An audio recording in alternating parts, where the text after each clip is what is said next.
প্রিয় ছাত্ররা, আমাদের রাসায়নিক বন্ধনের নেক্সট টপিক হচ্ছে হাইড্রোজেন বন্ড। এ পর্যন্ত আমরা 3 রকমের বন্ড সম্পর্কে পড়েছি। একটা আয়নীয় বন্ধন, ইলেকট্রোভ্যালেন্ট বন্ড, একটা সমযোজী বন্ধন, কোভ্যালেন্ট বন্ড, এবং আর একটা অসমযোজী বন্ধন, কোঅর্ডিনেট বন্ড। এবার আছে হাইড্রোজেন বন্ড। হাইড্রোজেন বন্ডের কথা আমরা গ্যাসের চ্যাপ্টারেও পড়েছিলাম। গ্যাসের চ্যাপ্টারে আন্তরাণবিক আকর্ষণ বল বর্ণনা করতে গিয়ে সেখানে 5 প্রকারের বলের কথা বলা হয়েছিল। একটা ছিল তাৎক্ষণিক আহিত ডাইপোল, তাৎক্ষণিক আহিত ডাইপোল, আর একটা ডাইপোল তাৎক্ষণিক আহিত ডাইপোল, একটা ডাইপোল ডাইপোল, একটা হাইড্রোজেন বন্ড, আর একটা আয়ন ডাইপোল। তো সেই হাইড্রোজেন বন্ড নিয়ে এবার পড়া হবে। তো হাইড্রোজেন বন্ড ব্যাপারটা হলো, হাইড্রোজেন যখন ধরো একটা তীব্র তড়িৎ-ঋণাত্মক মৌল, ধরো ফ্লোরিন, ফ্লোরিনের সঙ্গে যদি হাইড্রোজেন যুক্ত থাকে, আমরা বন্ড পোলারিটি থেকে যে আইডিয়াটা পেলাম যে ফ্লোরিনের তড়িৎ-ঋণাত্মকতা বেশি হওয়ার কারণে ইলেকট্রনটা ফ্লোরিনের দিকে সরে আসবে, তার ফলে ফ্লোরিনের মাথায় ডেল্টা মাইনাস চার্জ ডেভেলপ করবে, আর হাইড্রোজেনের মাথায় ডেল্টা প্লাস চার্জ ডেভেলপ করবে। তো হাইড্রোজেনের তো একটা ইলেকট্রন, সেই ইলেকট্রনটা দিয়ে বন্ড করেছে, আবার সেই ইলেকট্রনটা ওর কাছ থেকে সরে যাচ্ছে। তার মানে এই অবস্থায় হাইড্রোজেনের যে নিউক্লিয়াস, সেখানে একটি প্রোটন আছে এবং তাকে ঘিরে যে ইলেকট্রনটা থাকে সেটাও দূরে সরে গেছে। এই অবস্থায় এ কিন্তু আরও একটা তীব্র তড়িৎ-ঋণাত্মক মৌল, সেটা ফ্লোরিন হতে পারে বা অন্য কোনো তীব্র তড়িৎ-ঋণাত্মক মৌল হতে পারে, তার সঙ্গে একটা আকর্ষণে আবদ্ধ হতে পারে। এই ফ্লোরিনটা আবার ধরো আর একটা হাইড্রোজেনের সঙ্গে যুক্ত আছে, এরকমভাবে এ ডেল্টা মাইনাস। তো এই যে ডট ডট দিয়ে দেখানো হলো, এটা একটা ইলেকট্রোস্ট্যাটিক অ্যাট্রাকশন, কুলম্বীয় আকর্ষণ। তো এটা একটা বন্ধনের আকারে এখানে দেখা দিচ্ছে। এটা কি বলা হচ্ছে? হাইড্রোজেন বন্ধন। তাহলে হাইড্রোজেন বন্ধন আমরা কাকে বলবো?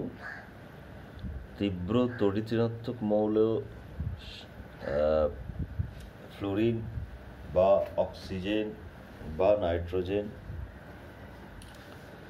ইত্যাদির সঙ্গে সমযোজী বন্ধনে আবদ্ধ থাকা অবস্থায় হাইড্রোজেন যখন ওই একই অণু বা ভিন্ন অণুর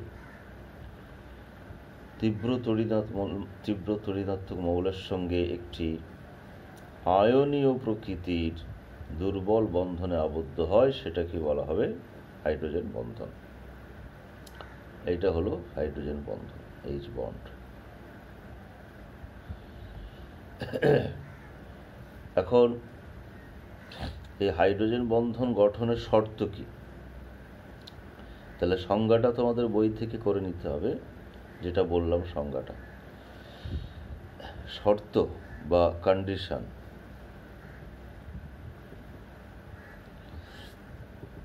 এক নম্বর হচ্ছে হাইড্রোজেনকে একটা তীব্র তড়িৎ-ঋণাত্মক মৌলের সঙ্গে যুক্ত থাকতে হবে। হাইড্রোজেন should be attached বলার এর থেকে আরো ভালো হবে, should be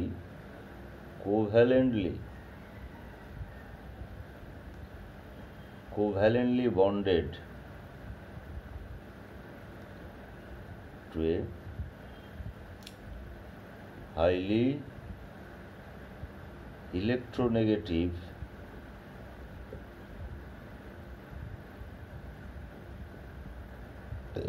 এলিমেন্ট। অর্থাৎ হাইড্রোজেনকে একটি তীব্র তড়িৎ-ঋণাত্মক মৌলের সঙ্গে সমযোজী বন্ধনে আবদ্ধ থাকতে হবে। 2 নম্বর, এই যে হাইলি ইলেকট্রোনেগেটিভ এলিমেন্ট আমরা বলছি, এটার আকার ছোট হতে হবে। Electronegative element should be small in size. এর আকারটা ছোট হতে হবে। আর এই যে হাইড্রোজেন যার সঙ্গে যুক্ত হবে হাইড্রোজেন বন্ধনের মাধ্যমে যার সঙ্গে যুক্ত হবে, তার একটা অন্তত লোন পেয়ার থাকতে হবে। ওই ইলেকট্রোনেগেটিভ এলিমেন্ট দিয়ে বলছি, electronegative element should have at least one lone pair of electrons. Lone pair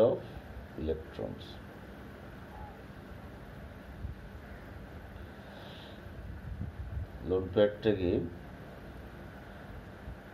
LP. তিনটে শর্ত তার। একটা হচ্ছে হাইড্রোজেনকে একটা তীব্র তড়িৎ-ঋণাত্মক মৌলের সঙ্গে সমযোজী বন্ধনে আবদ্ধ হতে হবে।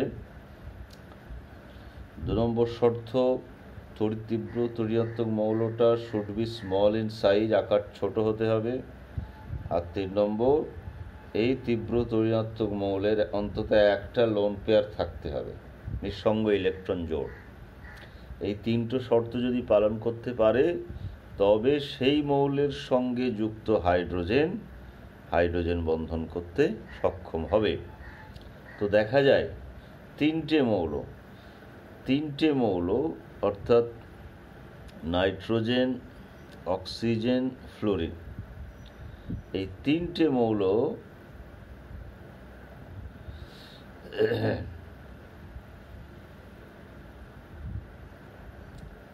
এই তিনটে শর্ত পালন করে পুরোপুরি। নাইট্রোজেন, অক্সিজেন, ফ্লোরিন, তিনটে মৌল এই তিনটে শর্ত পুরোপুরি পালন করে। ফলে এদের সঙ্গে যদি হাইড্রোজেন সমযোজী বন্ধনে যুক্ত থাকে, এই অবস্থায় এই হাইড্রোজেন ওই তিনটে মৌলের সঙ্গেই আবার হাইড্রোজেন বন্ধন করতে পারবে।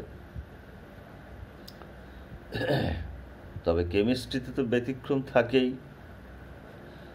ফলে কিছু ব্যতিক্রম ঘটনাও আছে, যেখানে ক্লোরিন হাইড্রোজেন বন্ধন করতে পারে বা কার্বনও হাইড্রোজেন বন্ধন করতে পারে।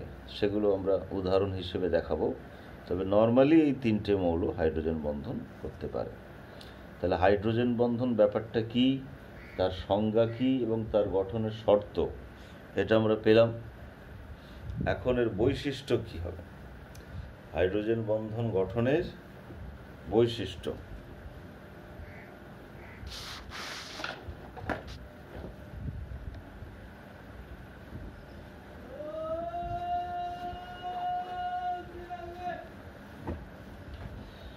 characteristics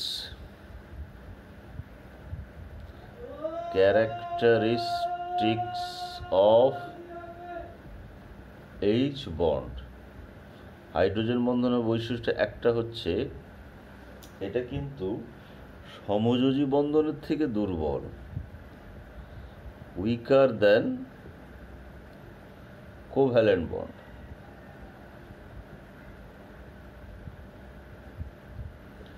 অর্থাৎ একটা সমযোজী বন্ধন হলে যে আকর্ষণ হয় পরমাণুর সঙ্গে পরমাণু, তার থেকে এটা দুর্বল। এই জন্য এটা ডট ডট দিয়ে দেখানো হয়। এবং বন্ধনের যে শক্তি, তার বিচারেও কোভ্যালেন্ট বন্ডের শক্তি তোমার প্রায় 200 থেকে 450 জুল, কিলোজুল পার মোল। আর এটা 8 থেকে 42 কিলোজুল পার মিনিট। বন্ধন শক্তির বিচারও আমরা দেখতে পাচ্ছি যে হাইড্রোজেন বন্ধনটা সমযোজী বন্ধনের থেকে অনেকটাই দুর্বল। 2 নম্বর বৈশিষ্ট্য কি, যে তড়িৎ ঋণাত্মক মৌলের সঙ্গে হাইড্রোজেন বন্ধন হবে তার তড়িৎ ঋণাত্মকতা যত বেশি হবে হাইড্রোজেন বন্ধনের শক্তিও তত বেশি হবে। অর্থাৎ হায়ার দ্য ইলেকট্রোনেগেটিভিটি, এটা সংক্ষেপে বলে দিচ্ছি, higher the EN of element stronger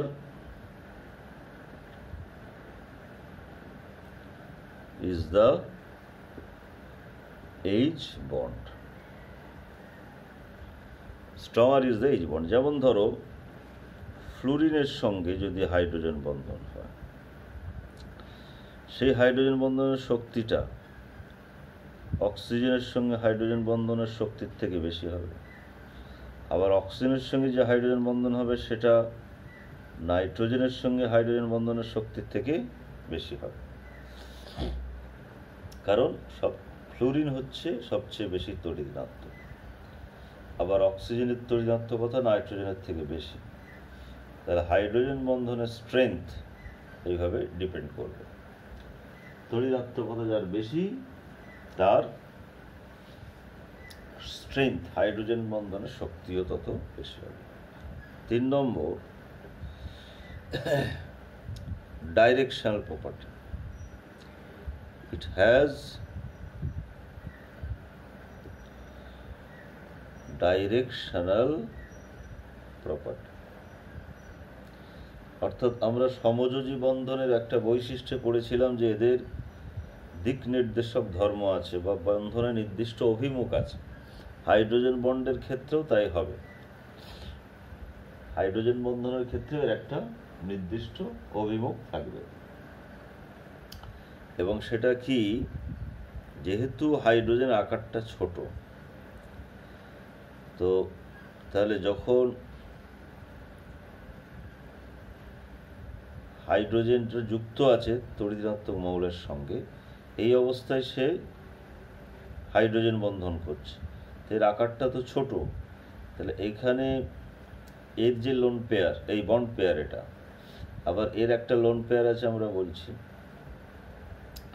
এর একটা বন্ড লোন পেয়ার থাকতে হবে আমরা বলেছি শর্তে, তাহলে এর একটা লোন পেয়ার আছে ধরো, তাহলে এই লোন পেয়ারের সঙ্গে এই বন্ড পেয়ারের বিকর্ষণ যাতে মিনিমাম হয়, এটা তো আকারটা ছোট, ফলে এই বিকর্ষণটা মিনিমাম যাতে হয় সেই জন্য এরা সবসময় স্ট্রেট থাকে,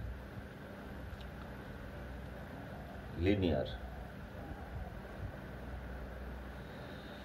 অর্থাৎ যার সঙ্গে হাইড্রোজেন যুক্ত আছে সমযোজী বন্ধনে, আর যার সঙ্গে হাইড্রোজেন বন্ধন হবে, এই 3টে পরমাণু সবসময় এক সরল রেখায় থাকবে, স্ট্রেট থাকবে। 3 atoms involved in the hydrogen bond will be in a straight line. অর্থাৎ এর একটা কিন্তু এরকম বাঁকিয়ে থাকতে পারবে না, কারণ যদি এরকম অ্যাঙ্গেল করে থাকে তাহলে এর লোন পেয়ারের সঙ্গে বন্ড পেয়ারের আকর্ষণ খুব বেড়ে যাবে। তো তাহলে এর একটা দিক নির্দেশক ধর্ম আছে। তো যাই হোক, আমরা হাইড্রোজেন বন্ধনের মোটামুটি বৈশিষ্ট্য পড়লাম, আর এবারে আমরা যেটা দেখব প্রকারভেদ, types.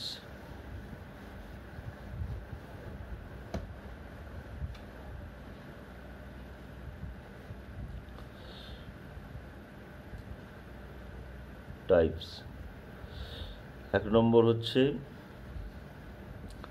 Inter molecular H bond. ইন্টারমলিকিউলার H bond মানে আন্তরাণবিক হাইড্রোজেন বন্ধন। হাইড্রোজেন বন্ধন যখন দুটো ভিন্ন অণুর মধ্যে হবে সেটা সেম হতে পারে, ডিফারেন্টও হতে পারে, তখন সেটাকে বলা হবে ইন্টারমলিকিউলার। অর্থাৎ সংক্ষেপে যদি লেখা হয়, H bond between two molecules, সেটা সেম হতে পারে অর ডিফারেন্ট হতে পারে।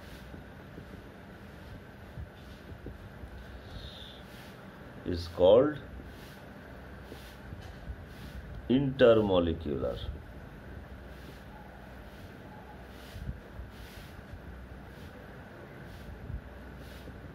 H bond এর উদাহরণ কি? দুটো HF অণুর মধ্যে যে হাইড্রোজেন বন্ধন হয়, HF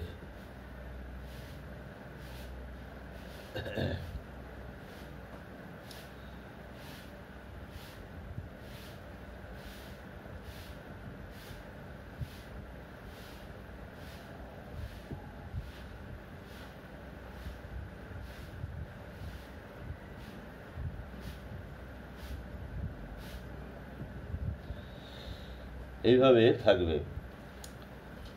এইচএফ অণুর মধ্যে যে হাইড্রোজেন বন্ধন হয় সেটা জিগজ্যাগ ফর্মে থাকবে, কারণ আগেই বলেছি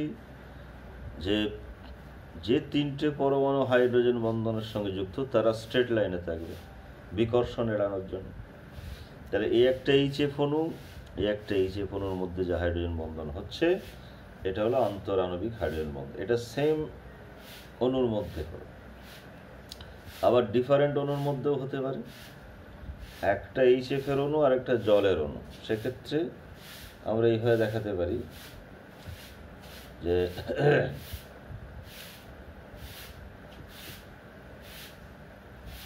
HOH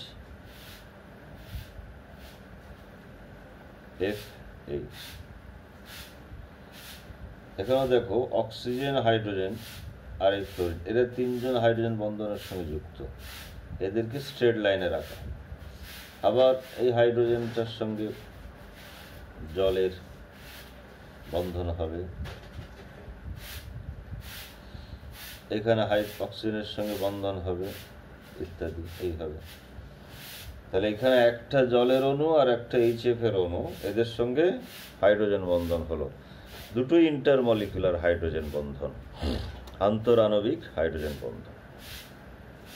এইভাবে জলের নিজেদের মধ্যে হাইড্রোজেন বন্ধন হয়, অ্যামোনিয়া অণুর নিজেদের মধ্যে হাইড্রোজেন বন্ধন হয়, অ্যাসিটিক অ্যাসিড অণুর মধ্যে হাইড্রোজেন বন্ধন হয়। ঠিক আছে, তো এগুলো হচ্ছে ইন্টারমলিকুলার হাইড্রোজেন বন্ড। আর এক ধরনের হাইড্রোজেন বন্ধন আছে, সেটা হলো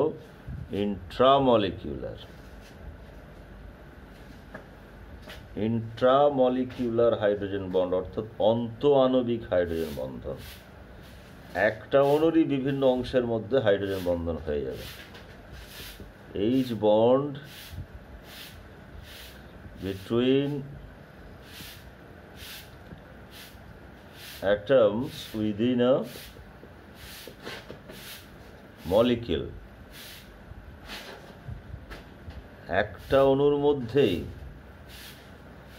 যদি একটা অণুর মধ্যে অবস্থিত বিভিন্ন পরমাণু, তার মধ্যে একটা তো হাইড্রোজেন থাকছেই, আর সেখানে যদি আর ইলেকট্রোনেগেটিভ এলিমেন্ট থাকে, এদের মধ্যে যে হাইড্রোজেন বন্ধন হয় সেটা হবে ইন্ট্রামলিকুলার হাইড্রোজেন বন্ড। উদাহরণ,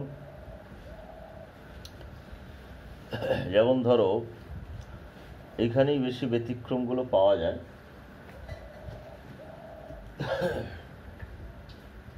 অর্থো নাইট্রোফেনল, এগুলো একটু অ্যারোম্যাটিক যৌগ। অ্যারোম্যাটিক এখন তোমাদের পড়া হয়নি, তো পড়া হলে এটা ক্লিয়ার হয়ে যাবে। অর্থো নাইট্রোফেনল, ফেনল মানে হচ্ছে বেঞ্জিন বলয়ের মাথায় একটা OH, বেঞ্জিন বলয়ের মাথায় OH। আর অর্থ মানে তার পাশের কার্বন নাইট্রো আছে। নাইট্রো যেটা আমরা NO2 গ্রুপ, সেই NO2 গ্রুপ কিভাবে থাকে? একটা থাকে ডাবল বন্ড আর একটা থাকে কোঅর্ডিনেট বন্ড। কোঅর্ডিনেট বন্ডটাকে আমরা প্লাস মাইনাস হিসেবে দেখাতে পারি। তো যাই হোক, তাহলে এই যে একটা অণু, এর মধ্যে দেখো এই হাইড্রোজেন এ ডেল্টা প্লাস আছে, ডেল্টা মাইনাস, আবার অক্সিজেন তীব্র তড়িৎাত্মক মৌল। তাহলে এখানে একটা হাইড্রোজেন বন্ধন ঘটে যাচ্ছে। একটা অণুর মধ্যেই হাইড্রোজেনও আছে, তীব্র তড়িৎাত্মক মৌল আছে, তার ফলে কি হচ্ছে? একটা হাইড্রোজেন বন্ধন ঘটে যাচ্ছে।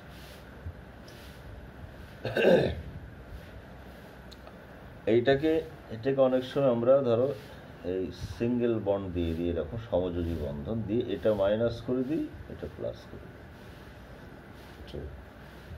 এটা একটা গেল। এইভাবে অর্থো হাইড্রক্সি বেঞ্জলডিহাইড বা স্যালিসালডিহাইড, অর্থো হাইড্রক্সি বেঞ্জলডিহাইড, সেখানেও হয় মানে বেঞ্জলডিহাইড মানে আগে বেঞ্জিন বলয়, তার মাথায় aldehyde group CH double bond O, আর অর্থো হাইড্রক্সি মানে অর্থ পজিশনে O আর H।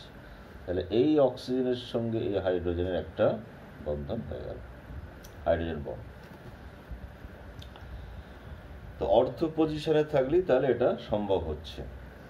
তাহলে এগুলো সত্যিকারের যারা হাইড্রোজেন বন্ধন করে, অক্সিজেন, ফ্লোরিন, নাইট্রোজেন যারা করে, তাদের সঙ্গে দেখানো হাইড্রোজেন বন্ধন ইন্ট্রামলিকুলার। এবারে আমরা ওই ব্যতিক্রমে আসব যেখানে ক্লোরিন হাইড্রোজেন বন্ধন করতে পারে।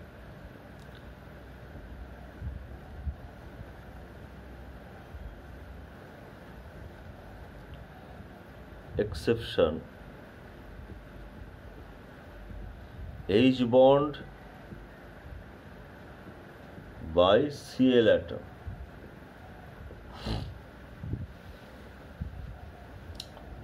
সেটা হচ্ছে, দেখো, অর্থো ক্লোরোফেনল,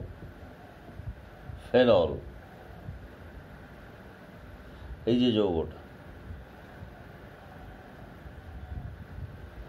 বেনজিন বলয়, ফেনল মানে আগেই বলেছি OH থাকবে, আর অর্থতে ক্লোরিন আছে। এই ক্লোরিনের সঙ্গে হাইড্রোজেন একটা হাইড্রোজেন বন্ধন হয়ে যায়। আর একটা যৌগ হচ্ছে ক্লোরাল হাইড্রেট।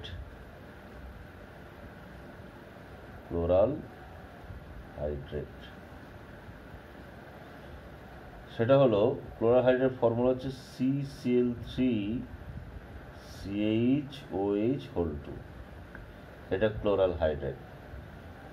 তো এখানে তোমার কার্বনের সঙ্গে 3টে ক্লোরিন, 1 2 3টে, আর এই কার্বনটার সঙ্গে একটা হাইড্রোজেন তো আছে, তার সঙ্গে 2টো OH আছে।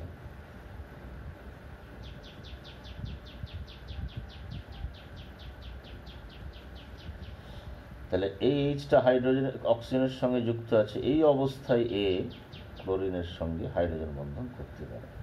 এখানেও তাই, এটা করতে পারে। এখানে একটা বিষয় বলে দিই যে CCl3 ক্লোরাল হাইড্রেট যেটা,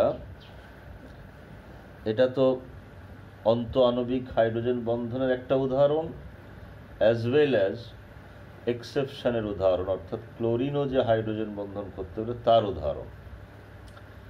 প্লাস এই হাইড্রোজেন বন্ধন থেকে আমরা একটা জিনিস ব্যাখ্যা করতে পারবো, সেটা কি? আমরা জানি একটা কার্বনে যখন 2টো OH গ্রুপ থাকে, একটা কার্বনে যখন দুটো OH গ্রুপ থাকে সেই যৌগটা অস্থায়ী হয়ে যায়, সেখান থেকে খুব দ্রুত জল বেরিয়ে যায়, গিয়ে ওখানে একটা ডাবল বন্ড O হয়ে যায়। তাহলে ক্লোরালে আমরা কি দেখছি, এখানেও একটা কার্বনের সঙ্গে দুটো OH আছে, তাহলে এখান থেকে তো জল বেরিয়ে গিয়ে এরকম C ডাবল বন্ড O হয়ে যাওয়ার কথা, তা হয় না। ক্লোরাল থেকে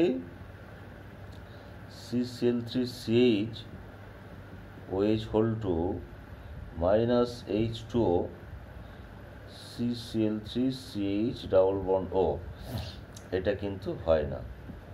তার কারণই হচ্ছে এই হাইড্রোজেন বন্ধন। জলটা যে বেরোবে তার জন্য এই হাইড্রোজেন দুটো চাই আর একটা অক্সিজেন চাই, কিন্তু এই হাইড্রোজেন দুটো যেহেতু ক্লোরিনের সঙ্গে হাইড্রোজেন বন্ডেড আছে, ফলে তীব্রভাবে আকৃষ্ট হয়ে আছে, ফলে এদেরকে নিয়ে আর জল গঠন করতে পারে না, ফলে এটা স্টেবল হয়ে যায়, স্থায়ী। তাহলে একই কার্বনে দুটো OH যদি থাকে, যেটাকে বলা হয় জেম ডাইঅল, একই কার্বনে যদি থাকে তখন জেম কথাটা ইউজ হয়, আর দুটো OH মানে ইউপ্যাক নেমে অ্যালকোহলকে OH বলা হয়, অল বলা হয়। জেম ডাইঅল যদি হয় তারা কিন্তু অস্থায়ী হয়। ব্যতিক্রম হচ্ছে ক্লোরাল হাইড্রেট, স্থায়ী। তার কারণ হলো এই অন্ত আণবিক হাইড্রোজেন বন্ধন। আচ্ছা, তাহলে ক্লোরিন দিয়ে আমরা হাইড্রোজেন বন্ধন পেলাম ব্যতিক্রমে। Hydrogen bond by H atom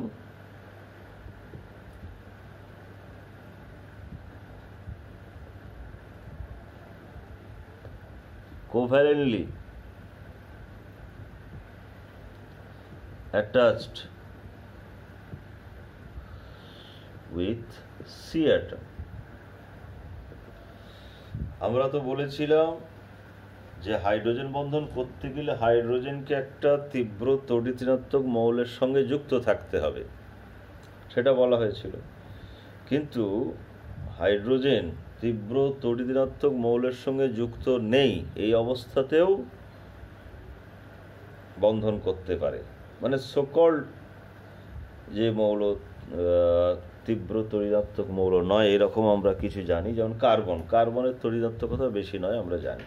তাহলে কার্বনের সঙ্গে যুক্ত হাইড্রোজেন তো হাইড্রোজেন বন্ধন করার কথা নয়, তথাপি আমরা দেখি কোথাও কোথাও হয়। যেমন ধরো H bond between CH3CN molecule, CH3CN যে যৌগ আছে সেটাকে যদি আমরা একটু ভেঙে লিখি এইরকম, CnCH3 থেকে আবার একটা হাইড্রোজেন শো করালাম। এই হাইড্রোজেনটা এরই আর একটা অণু NCCH3, এটাও CH3CN, এও CH3CN। এদের দুজনের মধ্যে হাইড্রোজেন বন্ধন হচ্ছে, বা এদিকে আরো হবে, এদিকে আরো হবে। তো এখানে এই যে হাইড্রোজেনটা কার্বনের সঙ্গে যুক্ত আছে, ফলে এর হাইড্রোজেন বন্ধন করার কথা নয়, কিন্তু এই হাইড্রোজেন বন্ধন করছে। আসলে ব্যাপারটা হচ্ছে এমনি নর্মাল কার্বনের যে তড়িৎ-ঋণাত্মকতা 2.5, এটা যখন কার্বন 4টে হাইড্রোজেনের সঙ্গে যুক্ত থাকে, কি 4টে কার্বনের সঙ্গে যুক্ত থাকলো সেই অবস্থায়, সম্পৃক্ত অবস্থায়। কিন্তু হাইড্রোজেন যখন এইরকম অবস্থায়, কার্বন যখন এরকম অবস্থায় থাকবে, triple bonded carbon, sp carbon, তার তড়িৎ-ঋণাত্মকতা কিন্তু বেড়ে যায়। তার মানে আলটিমেটলি হাইড্রোজেন বন্ধনটা, এই হাইড্রোজেনটা তীব্র তড়িৎ-ঋণাত্মকের সঙ্গেই যুক্ত আছে, যদিও এটা কার্বন, কিন্তু এখন এই কার্বন কিন্তু অন্য কার্বন, অর্থাৎ তড়িৎ ঋণাত্মকতার বিচারে এখন হাইলি নেগেটিভ হয়ে গেছে। এনিওয়ে, যাই হোক, এটা একটা ব্যতিক্রমের উদাহরণ হলো। আর একটা উদাহরণ হচ্ছে, দেখো, H bond between chloroform and acetone. Chloroform হচ্ছে CH-CL3, তার গঠন হলো Cl Cl, তিনটে ক্লোরিন, একটা কার্বন, একটা H, এইভাবে থাকে CH-CL3। আর অ্যাসিটোনের গঠন হচ্ছে এইটা, অর্গানিকে তোমরা এগুলো সংকেত জেনেছো, CH3COCH3। এবার এই কার্বনটা এই হাইড্রোজেনটা কার্বনের সঙ্গে যুক্ত আছে, তাহলে এর তো হাইড্রোজেন বন্ধন করার কথা নয়, কিন্তু এর সঙ্গে এর একটা হাইড্রোজেন বন্ধন, তাহলে এটাও একটা ব্যতিক্রম।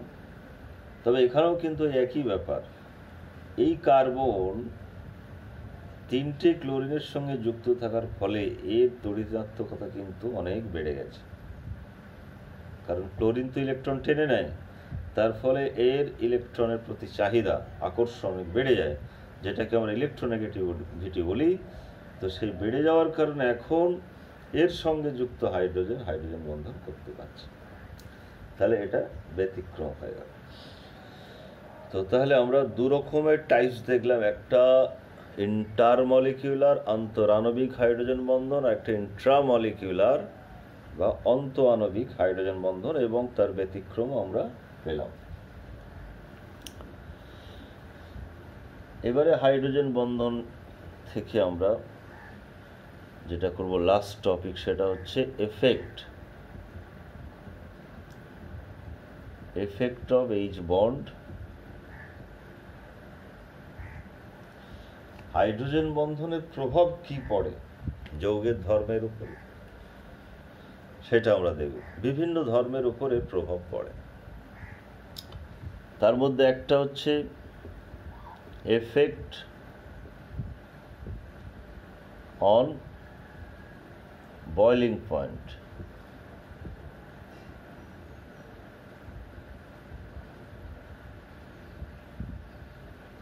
এফেক্ট অন বয়লিং পয়েন্ট, স্ফুটনাঙ্কের উপরের একটা প্রভাব পড়ে। আচ্ছা, প্রথমে আমরা ফিজিক্যাল স্টেটটা দেখব। ফিজিক্যাল স্টেট,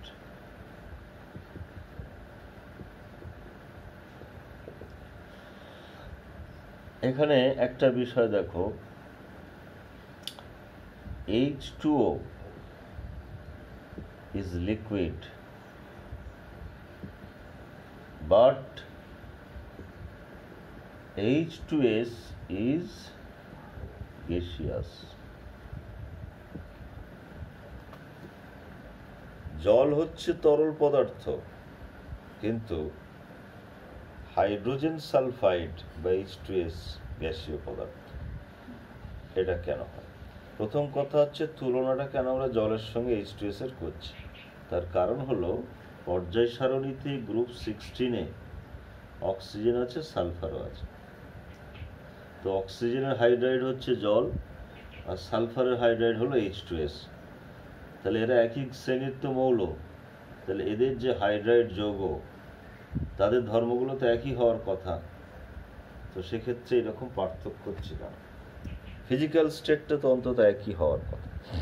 তাহলে এখানে তোমার মূল কারণ হচ্ছে হাইড্রোজেন বন্ধন। আগে আমরা বলেছি যে অক্সিজেন, ফ্লুরিন, নাইট্রোজেন, তিনটে মৌল হাইড্রোজেন বন্ধন করতে পারে, বাকিরা পারে না। তো সালফারের মধ্যে নেই, সেজন্য জলের অণুতে হাইড্রোজেন বন্ধন হয়, তার ফলে অণুগুলোর মধ্যে আকর্ষণ বল বেড়ে যায়, তরল হয়ে যায়। কিন্তু H2S অণুতে কোনো হাইড্রোজেন বন্ধন না হওয়ার কারণে শুধুমাত্র দুর্বল ভ্যান ডার ওয়ালস বল, আকর্ষণ বল কাজ করে, ফলে অণুগুলো পরস্পর থেকে দূরে থাকে, বিচ্ছিন্ন অবস্থায় থাকে, এই জন্য এরা গ্যাসীয় পদার্থ। জলের মধ্যে হাইড্রোজেন বন্ধন আমরা আগেই দেখিয়েছি, বা এইভাবে তুমি দেখাতে পারো।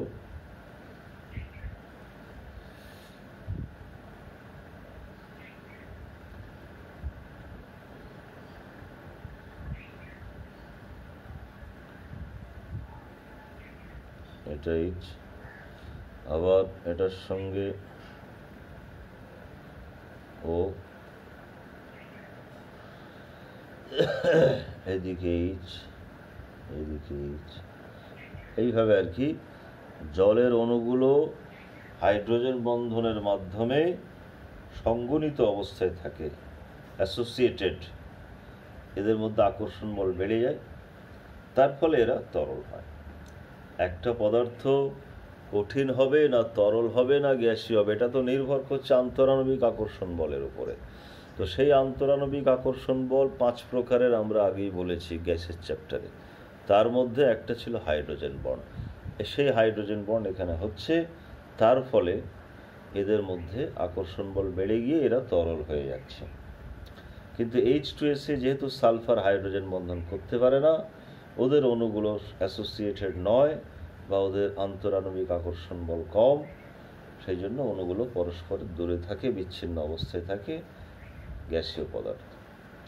এটা ফিজিক্যাল স্টেটের ওপর একটা হলো। 2 নম্বর, এফেক্ট অন বয়লিং পয়েন্ট। স্ফুটনাঙ্কের উপর প্রভাব আছে। দুজনেই তরল পদার্থ, ধরো দুজনেই তরল পদার্থ, কিন্তু স্ফুটনাঙ্ক আলাদা, এরকমও হয়। যেমন আমরা ধরো H2O ভার্সাস C2H5OH এটা বলছি। জলের সঙ্গে অ্যালকোহলের আমরা তুলনা করতে পারি। জলের স্ফুটনাঙ্ক হচ্ছে 100 ডিগ্রি সেন্টিগ্রেড, আর অ্যালকোহলের স্ফুটনাঙ্ক 78 ডিগ্রি সেন্টিগ্রেড। অ্যালকোহল বলতে ইথাইল অ্যালকোহল। এও তরল, এও তরল, তাহলে স্ফুটনাঙ্কের পার্থক্যটা হচ্ছে কেন? সেটা হলো তোমার হাইড্রোজেন বন্ধন স্ট্রেংথের কারণে। দুজনেরই হাইড্রোজেন বন্ধন হয়। জলে হাইড্রোজেন বন্ধন তো দেখিয়েছি, আবার ইথাইল অ্যালকোহল ওই ধরনেরই হাইড্রোজেন বন্ধন হয়, অর্থাৎ C2H5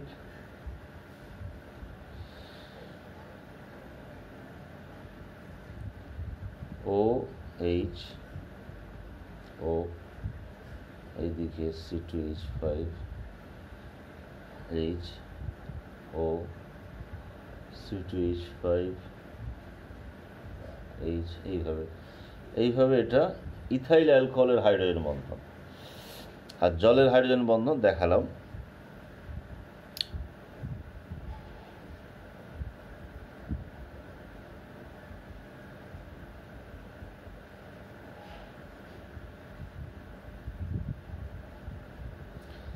এখন এই হাইড্রোজেন বন্ধনের শক্তিটা এই হাইড্রোজেন বন্ধনের শক্তির থেকে বেশি। কেন বেশি? কারণ হলো হাইড্রোজেন বন্ধন আমরা এর আগে বললাম নির্ভর করছে কিসের ওপর। ধরো এক্স একটা তড়িৎাত্মক মৌল, তার সঙ্গে হাইড্রোজেন যুক্ত আছে, তার ফলে এই ডেল্টা প্লাস হচ্ছে, ডেল্টা মাইনাস, এটা হাইড্রোজেন বন্ধন।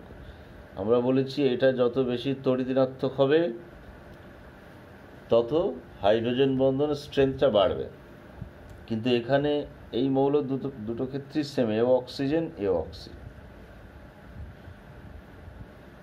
নিয়ম অনুযায়ী আপাত দৃষ্টিতে হাইড্রোজেনের মাথায় ডেল্টা প্লাস এখানে যা হওয়ার কথা এখানেও তাই হওয়ার কথা, কিন্তু না, তড়িৎ-ঋণাত্মকতা আগেই বলা হয়েছে ফিক্সড নয়। কিন্তু এই অক্সিজেনের সঙ্গে এখানে হাইড্রোজেন আছে, আর এখানে C2H5 আছে, পরিস্থিতি কিন্তু সেম নেই।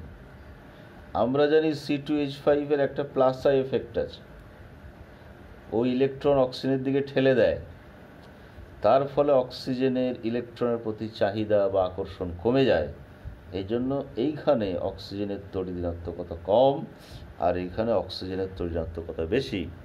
তার ফলে এই OH বন্ডের যে ধ্রুবীয়তা এটা বেশি, এখানে এইচের মাথায় ডেল্টা প্লাস বেশি, তার ফলে এই হাইড্রোজেন বন্ধনের স্ট্রেংথটা বেশি।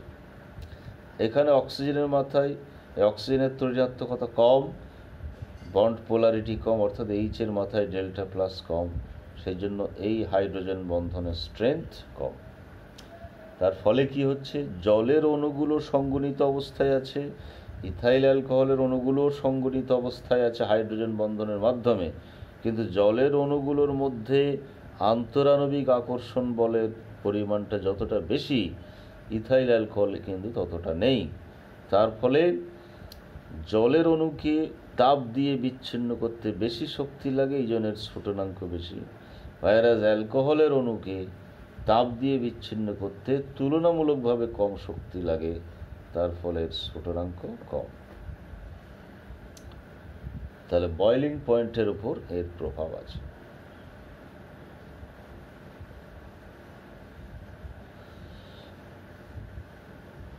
একই কারণ আমরা বলতে পারি যে অর্থোনাইট্রোফেনল, যেটা OH, এখানে NO2, আর প্যারানাইট্রোফেনল, এখানে NO2,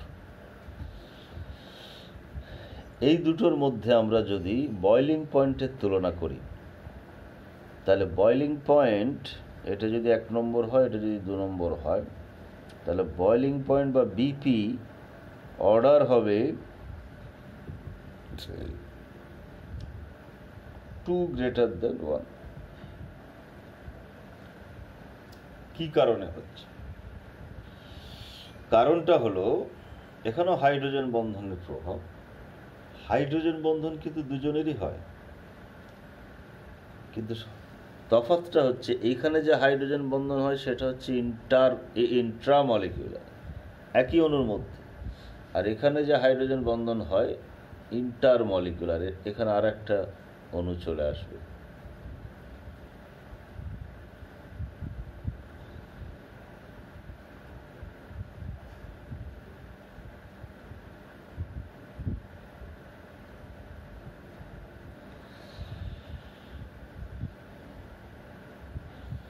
তাহলে এই অণুটা নিজেদের মধ্যেই হাইড্রোজেন বন্ধন করে ফেলছে, ফলে পাশের আর একটা অণুর সঙ্গে হাইড্রোজেন বন্ধনের সম্ভাবনা কমে যাচ্ছে। তাহলে অন্য অণুর সঙ্গে এর আকর্ষণ তাহলে তো কমে যাবে, তার ফলে স্ফুটনাঙ্ক কমে যাচ্ছে। কিন্তু এই অণুটার সঙ্গেই পাশের অণুর হাইড্রোজেন বন্ধনে আকর্ষণ বেড়ে যাচ্ছে, ফলে এদেরকে তাপ দিয়ে বিচ্ছিন্ন করতে শক্তি বেশি লাগে, সেই জন্য এদের স্ফুটনাঙ্ক বেশি। তাহলে অর্থোনাইট্রোফেনল এবং প্যারানাইট্রোফেনলের মধ্যে স্ফুটনাঙ্কের তুলনা করো যদি বলে, তাহলে এইভাবে ব্যাখ্যা করতে হবে। বা বলল অর্থোফেনল উদ্বায়ী কিন্তু প্যারানাইট্রোফেনল নয়, বিভিন্নভাবে প্রশ্নটা দিতে পারে। এটা একটা গেল বিষয়, এটা বয়লিং পয়েন্টের ওপর প্রভাব হলো। 3 নম্বর প্রভাব যেটা, এফেক্ট অন সলিবিলিটি, দ্রাব্যতার উপর প্রভাব আছে। হাইড্রোজেন সাধারণত আমরা জানি যে আয়নীয় যৌগ জলে সহজে দ্রবীভূত হয়, আর সমযোজী যৌগ জলে দ্রবীভূত হয় না।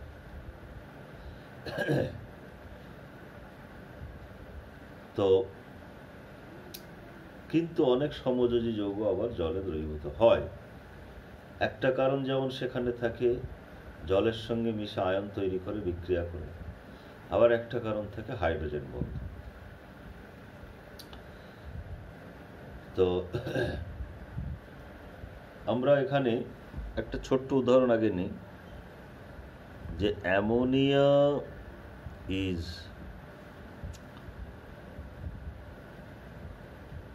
more soluble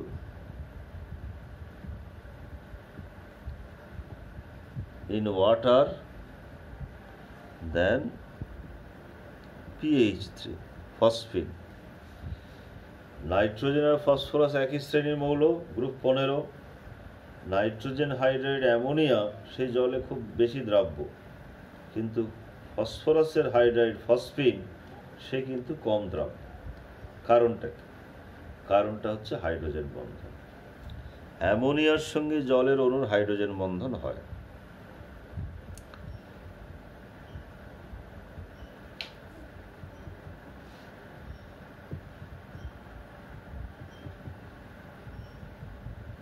অ্যামোনিয়ার সঙ্গে জলের অণুর হাইড্রোজেন বন্ধন, তার ফলে আকর্ষণ বৃদ্ধি পাচ্ছে, এরা দ্রবীভূত হয়ে যাচ্ছে। কিন্তু ফসফরাস তো হাইড্রোজেন বন্ধন করতে পারে না, ফলে ফসফরাসের সঙ্গে জলের কোনো হাইড্রোজেন বন্ধন হবে না। ফসফিনের সঙ্গে জলের কোনো হাইড্রোজেন বন্ধন হয় না, ফলে এরা দ্রবীভূত হয়। তাহলে দ্রাব্যতার উপর প্রভাব আছে। তো এরকম অনেক উদাহরণ আছে, আমি শুধু এক্সাম্পল হিসেবে একটা দুটো করে বলে দিচ্ছি। অ্যাসিডিটির উপর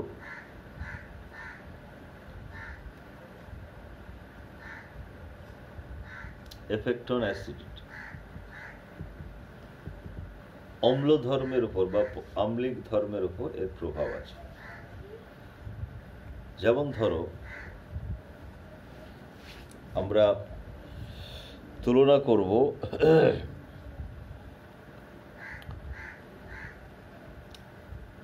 অর্থো হাইড্রক্সি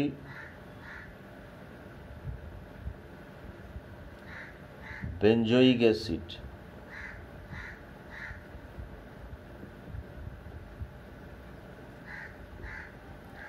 গঠনটা কি রকম? বেঞ্জোইক অ্যাসিড মানে বেঞ্জিন বলয়ের সঙ্গে তোমার অ্যাসিড গ্রুপ থাকবে, COOH গ্রুপ, আর অর্থতে হাইড্রক্সি গ্রুপ আছে। ঠিক আছে?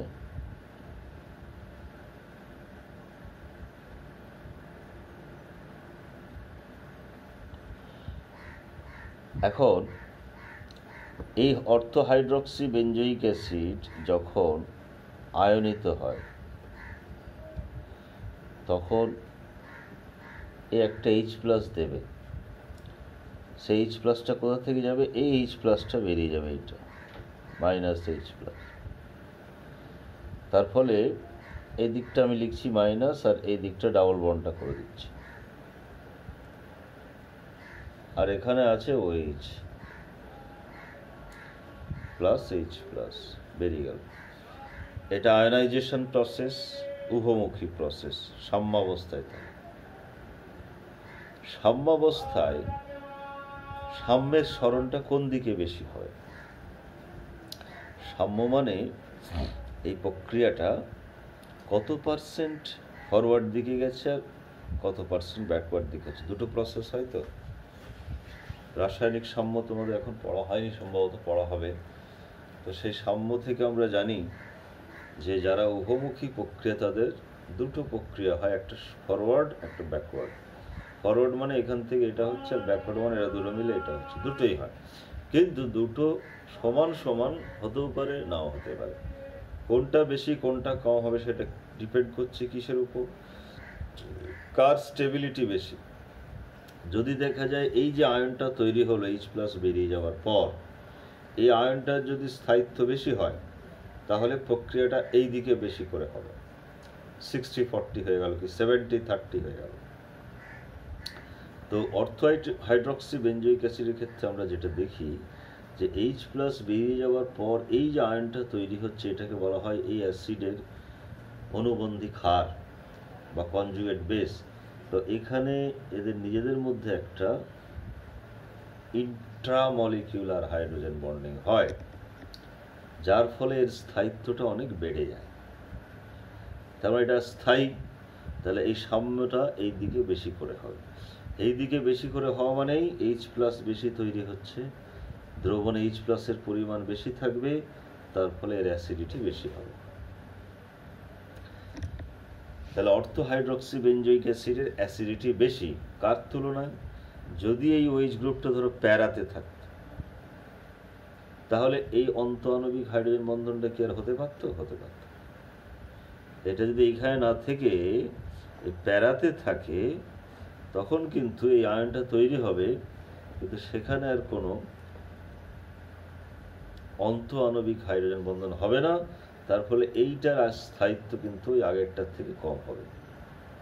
ফলে এর সাম্যের সরণ দেখা যাবে এই দিকে বেশি হচ্ছে। এই দিকে বেশি হওয়া মানেই দ্রবণে H+ কমে যাবে, অ্যাসিডিটি কমে যাবে। তাহলে অর্থোহাইড্রক্সি অ্যাসিড ভার্সাস প্যারাহাইড্রক্সি বেঞ্জোইক অ্যাসিড, এই দুটোর যদি আমরা তুলনা করি কার অ্যাসিডিটি বেশি, তাহলে অর্থোহাইড্রক্সি বেঞ্জোইক অ্যাসিডের অ্যাসিডিটি বেশি। কি কারণে বেশি? হাইড্রোজেন বন্ধন কারণে বেশি। কিভাবে ব্যাখ্যা করবে? আয়নাইজেশন প্রক্রিয়া দিয়ে ব্যাখ্যা করতে হবে। তাহলে অ্যাসিডিটির উপর একটা প্রভাব আছে।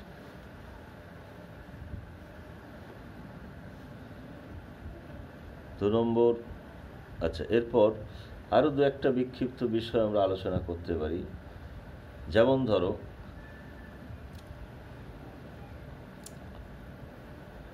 when ice melts, volume decreases. জলের ব্যতিক্রান্ত প্রসারণ, এটা আমরা পড়েছি ভৌত বিজ্ঞানে, বা এটা আমরা জানি সাধারণ নিয়ম যেটা, কঠিন পদার্থ যখন গলে তরল হয় তখন আয়তন কি হয়? বেড়ে যায়। বরফের ক্ষেত্রে কিন্তু উল্টো, বরফ যখন কঠিন অবস্থা থেকে গলে জল হবে আয়তন কমে যায়। কেন কমে যায়? কারণটা হচ্ছে হাইড্রোজেন বন্ধন। বরফে জলের অণুগুলো চতুস্তলকীয় আকারে এইভাবে থাকে।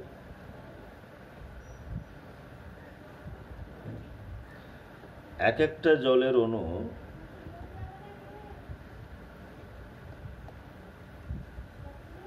না লাগবে না আজকে, একটা জলের অণুতে বরফের জলের অণুগুলো হাইড্রোজেন বন্ধনের মাধ্যমে চতুস্তলকীয় আকারে সজ্জিত হয়ে একটা কেলাস তৈরি করে। তো সেখানে প্রত্যেকটা অক্সিজেন 4টে করে বন্ধন তৈরি করে। তার মধ্যে 2টো বন্ধন হচ্ছে জলের অক্সিজেনের হাইড্রোজেনের সঙ্গে যে সমযোজী বন্ধন, আর বাকি 2টো বন্ধন হচ্ছে হাইড্রোজেন বন্ধন। এইভাবে এরাও যুক্ত থাকছে। তো এই যে একটা হাইড্রোজেন বন্ধনের মাধ্যমে কঠিন আকার পাচ্ছে বরফ, সেখানে দেখা যাবে কেলাসের মধ্যে কিছু ফাঁকা জায়গা থেকে যাচ্ছে। এই জায়গায় আর কোনো জলের অণু নেই, তাহলে একক আয়তনে অণুর পরিমাণ কম থাকার জন্য বরফের ঘনত্ব কম। এবার যখনই বরফকে আমরা 0 ডিগ্রি সেন্টিগ্রেড তাপমাত্রা হিট আনবো, তখন এই হাইড্রোজেন বন্ধন কিছু কিছু ভাঙতে শুরু করবে। ভাঙলেই তখন এই কেলাসের গঠনটা ভেঙে যাবে। ভাঙলে এই ফাঁকা জায়গাগুলোতে এবার জলের অণু আসতে শুরু করবে। তখন দেখা যাবে একক আয়তনে জলের অণুর সংখ্যা বাড়ছে, জলের ঘনত্ব বাড়ছে। ঘনত্ব বাড়লে আয়তন কি হয়? কমে যায়। আয়তন কমতে থাকছে। এটা কতক্ষণ চলবে? 4 ডিগ্রি সেন্টিগ্রেড পর্যন্ত ম্যাক্সিমাম হাইড্রোজেন বন্ধন ভেঙে যায়, গিয়ে অণুগুলো সব কাছাকাছি চলে আসে, ঘনত্ব ম্যাক্সিমাম হয়ে যায়, যেটাকে আমরা 1 গ্রাম পার সিসি বলছি। এরপরে যখন আমরা 4 ডিগ্রির পরে হিট করব, তখন কিন্তু এবার গতিশক্তি বেড়ে যাওয়ার ফলে অণুগুলো এবার দূরে দূরে সরে যেতে শুরু করে। তখন নর্মাল নিয়মে এবার আয়তন বাড়তে থাকে। তাহলে বরফ গলে জল হলে আয়তন কেন কমে যায়, বা বরফ কেন জলে ভাসে, সব ঘনত্ব দিয়ে বা এটা দিয়ে ব্যাখ্যা করা যাবে। এটা একটা বিষয় গেল। আর একটা বিষয় দেখো, কপার সালফেট 5 অণু জল, তুতের মধ্যে 5 অণু জল থাকে এবং এটার কালার হচ্ছে ডিপ ব্লু। একে যদি তুমি 30 ডিগ্রি সেন্টিগ্রেড তাপমাত্রায় হিট করো, তাহলে এখান থেকে 2 অণু জল বেরিয়ে যাবে, -2H2O 3H2, এবং এটা ব্লু হলো, আর ডিপ নেই, শুধু ব্লু হলো। একে যদি 100 ডিগ্রি সেন্টিগ্রেড তাপমাত্রা হিট করো, তাহলে এখান থেকে আরও 2 অণু জল বেরিয়ে যাবে, -2H2O, একটা অণু পড়ে থাকছে, এবং এটা ব্লুইশ হোয়াইট, নীলাভ সাদা হচ্ছে। এরপরে এটাকে লাস্ট যে জলের অণু, এটাকে তাড়াতে গেলে আমাদের প্রায় 250 ডিগ্রি সেন্টিগ্রেড তাপমাত্রা লাগছে। শেষে এটা অনার্দ্র হয়ে যাচ্ছে, হোয়াইট। তাহলে 5টা জলের অণু কিন্তু একসঙ্গে যাচ্ছে না, একই তাপমাত্রায় 5টা জলের অণু যাচ্ছে না। 5টার মধ্যে 2টো জলের অণু দুর্বলভাবে আছে সবচেয়ে, সেজন্য আগে বেরিয়ে গেল কম তাপমাত্রাতে। পরের 2টো জলের অণু আরেকটু দৃঢ়ভাবে আছে বলে তাদেরকে তাড়াতে একটু বেশি তাপ লাগলো, 100 ডিগ্রি। আর লাস্ট জলের অণুটা সবচেয়ে বেশি তীব্রভাবে আকৃষ্ট হয়ে আছে, একে তাড়াতে সবচেয়ে বেশি শক্তি লাগছে 250 ডিগ্রি সেন্টিগ্রেড। এটা কি কারণে হচ্ছে? এসব হাইড্রোজেন বন্ধন কারণেই হচ্ছে। আমরা যদি তুঁতের গঠন দেখি, তাহলে এটা ক্লিয়ার হয়ে যাবে। দেখো,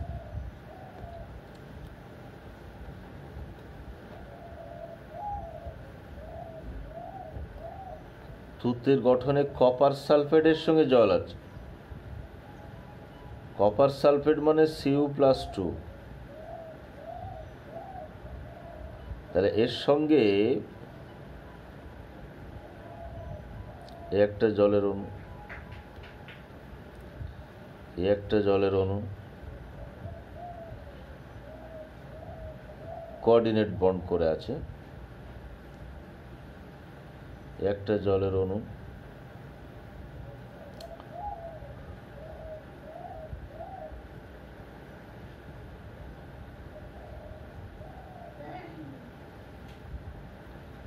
আর একটা জলের অণু।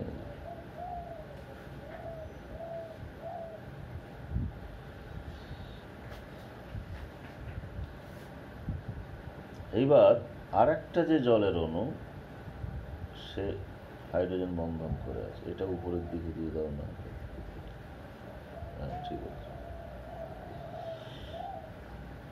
এটা একটা জলের অণু, আর এর সঙ্গে আবার সালফেট অণু হাইড্রোজেন বন্ধন করে আছে।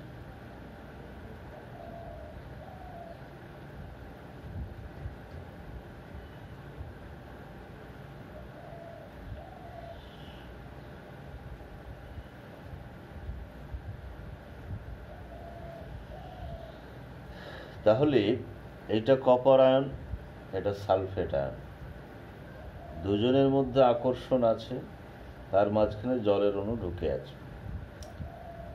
এটা আমরা জানি, এস ব্লক মৌল পড়ার সময় দেখেছি, যেসব আয়নের হাইড্রেশন এনার্জি বেশি, তারা এরকম কেলাস জল ধরে রাখে স্থায়িত্বের জন্য।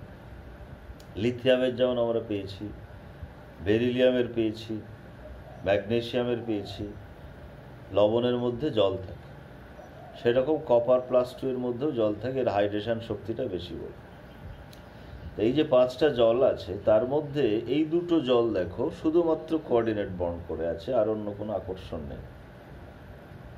ফলে যখনই আমি অল্প তাপ দিচ্ছি 30 ডিগ্রি, তখন এই 2টো জলের অণু আগে বেরিয়ে যাচ্ছে। তারপরে 3টে পড়ে রইল, 1, 2, 3টে। এবার এই 2টো জলের অণু, এরা কোঅর্ডিনেট বন্ড করে আছে, আর একটা কোঅর্ডিনেট বন্ড করে আছে, আর একটা হাইড্রোজেন বন্ড। এই একটা কোঅর্ডিনেট বন্ড করে আছে, একটা হাইড্রোজেন বন্ড। আর এই জলের অণুটা 4টে হাইড্রোজেন বন্ড করে আছে, একটা অ্যানায়নের সঙ্গে, আর 2টো জলের অণুর সঙ্গে।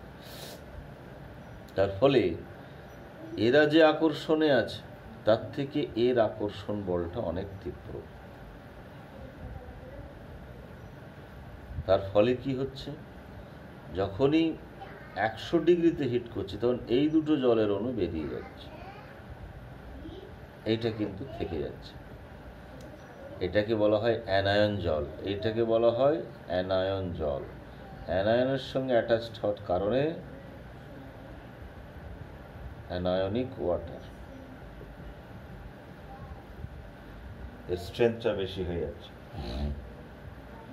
তার ফলে এই জলের অণুটাকে তাড়াতে অনেক বেশি শক্তি লাগছে, 250 ডিগ্রি সেন্টিগ্রেড।